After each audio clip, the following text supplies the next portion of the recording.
Hey, so you're wanting to get into literary fiction? You've come to the right place. I love literary fiction. It's my genre of choice.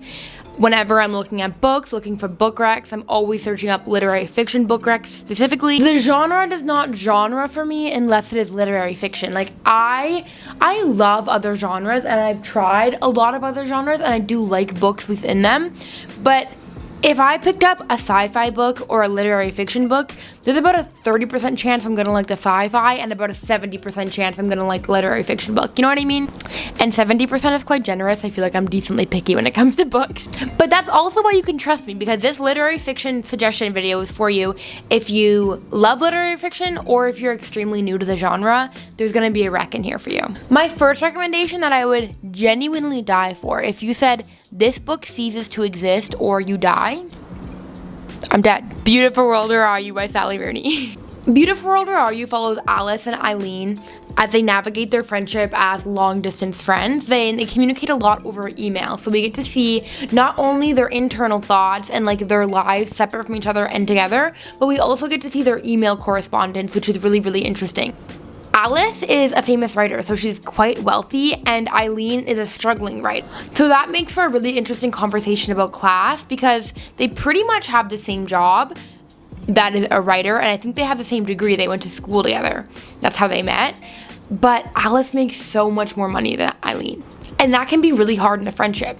This book is similar to the Folklore album by Taylor Swift in that it was written in the pandemic, and you can tell, not because it makes mention of COVID, I think it does like the last page, but because it's so clearly written from a place of isolation and having to kind of transport yourself into different lands and transport yourself into different characters. Like, Sally Rooney was so clearly trying to escape the pandemic world when writing this novel, and really was looking around and trying to pick out beautiful things to remind ourselves that there is beauty in this world, even when we are in such a terrible time such as COVID. And it's very similar to Folklore by Taylor Swift in that way, in my opinion.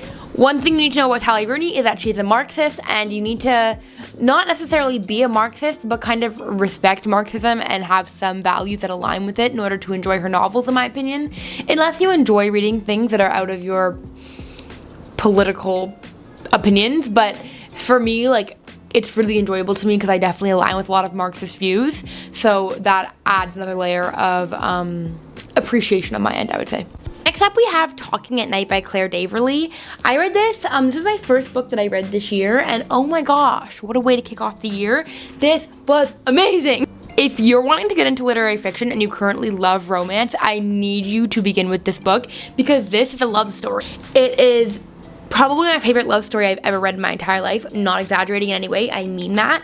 This is a love story for the ages, but it's literary fiction. It's not in the romance genre because it has so much more depth than a usual romance novel. If you're a romance genre lover and you're feeling like the books are falling flat and you need more depth, I need you to pick up this book. You are going to devour it. Oh my god. I just need you to read this book so badly. Sorry, I'm being pushy. This book follows Will and Rosie, who at the beginning of the book clearly both have kind of a thing for each other. They're in high school, they're definitely vibing, but there's circumstances that keep them from being together, and they end up going through a shared trauma. Someone in their life ends up going through a hard situation that affects them both, and this trauma runs so deep that it kind of makes them not be able to be together throughout their life, because in returning to each other is also returning to this trauma, and that makes it, even though neither of them really did anything wrong, it makes them being together kind of impossible for that reason. It's just too heavy for either of them. But there's still so much mutual love there. We watch them weave in and out of each other's lives for so many years, and it is just like so beautiful how it is written, their love story. And then we kind of get to just see, like, will they ever really come back to each other in the way that they were before? Is that going to be an impossible task? And we kind of get to watch them navigate this. And I'm going to reread this soon. It's so good. Boulder by Eva Baltazar, translated by Julia Sanchez. Okay. Come a little closer. This is my favorite book of all time.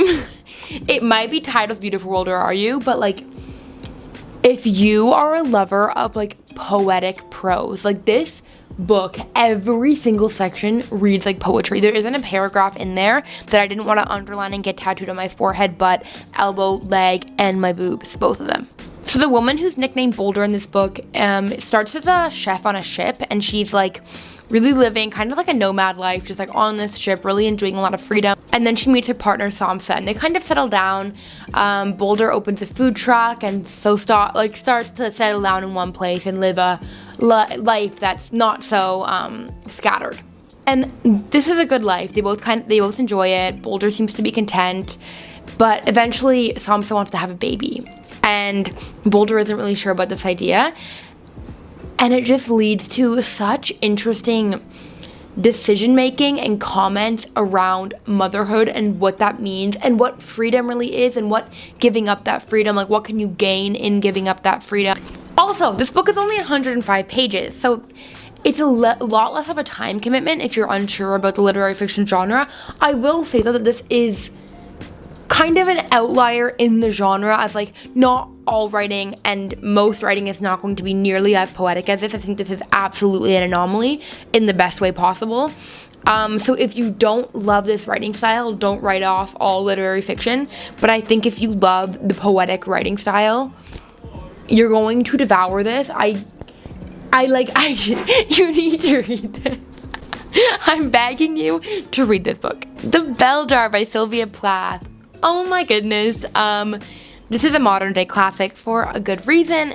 It's amazing. It follows Esther Greenwood, but what's actually interesting about this is that the character's name is Esther Greenwood, but this is very, very autobiographical of Sylvia Plath's life. However, we don't know which parts are fiction and which parts are nonfiction. So you're kind of left up to interpretation, but this is technically published as a literary fiction, even though it is very autobiographical. When reading The Bellar, Sylvia Plath actually came into my room and took my brain out of my body and then molded it into an entirely different shape and then shoved it back in. And I said, thank you, Sylvia Plath, that was so kind, because she made me look at life so differently just from reading that book in the absolute best way possible.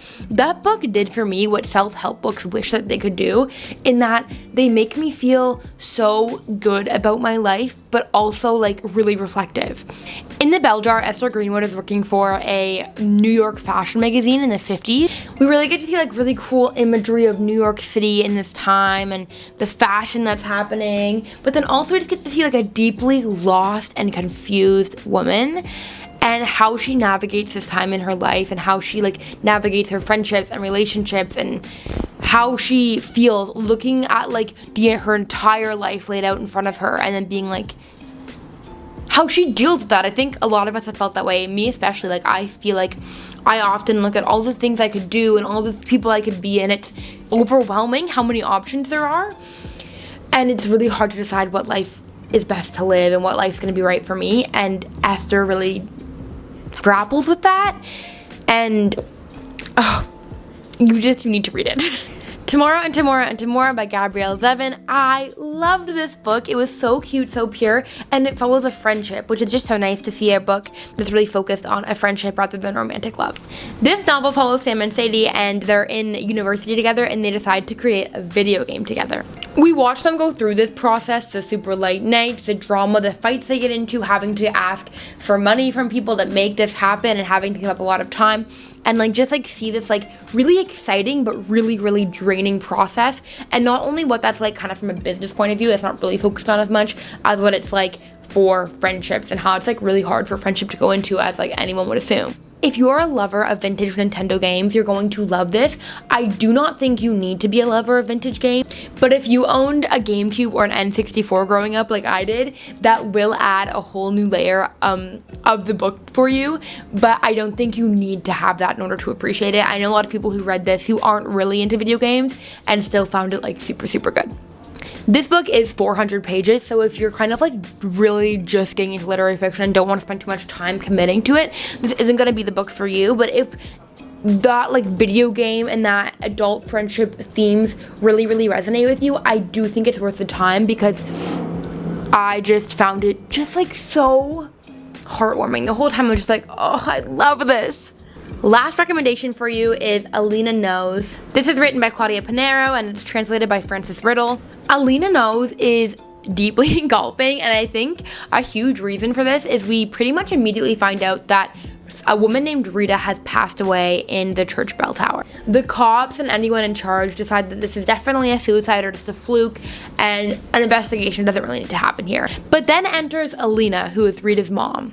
And Alina is not so convinced that this is just a suicide or a freak accident or anything like that, and she knows that someone murdered her daughter and she's going to find out who, but no officials will listen to her or believe her. But we watch as Alina takes public transit and she tries to find her way to this murderer that she's very convinced killed her daughter, even though Alina is disabled, so these trips are so taxing on her body, but she is convinced that she knows who murdered her daughter and she's going to find her at whatever cost it takes. The story has twists and turns. We never really know what's going to happen. We never know if we're going to find the killer or we're not going to find the killer, or if there even is a killer. It's so captivating, and it's only like 150 pages, so it's a great place to start if you want to start with literary fiction but you need something a little bit faster paced and shorter. This is the one you should be reading. It is so good. Okay, thank you so much for watching. I hope that you found the recommendations helpful. Sorry I babbled on so much, but I feel like it's good to give like a lot of information when you're giving book recommendations so you can see if it's for you or not. I really hope that I gave enough information. I didn't give too much or not enough. I don't know. I'm all trying to find the right balance. But thank you for watching. I appreciate you so much. If you want to follow me on Instagram and get more book recs every single day, it's at Diaries of Creativity. That'd be so cool. And if you want to subscribe, that'd be amazing. I literally have like 100 subscribers. So if you subscribe to me, I'll know you by name because it will mean the world to me. I upload every single week, bookish content, and I can't wait to see you next week. Bye! Cheers!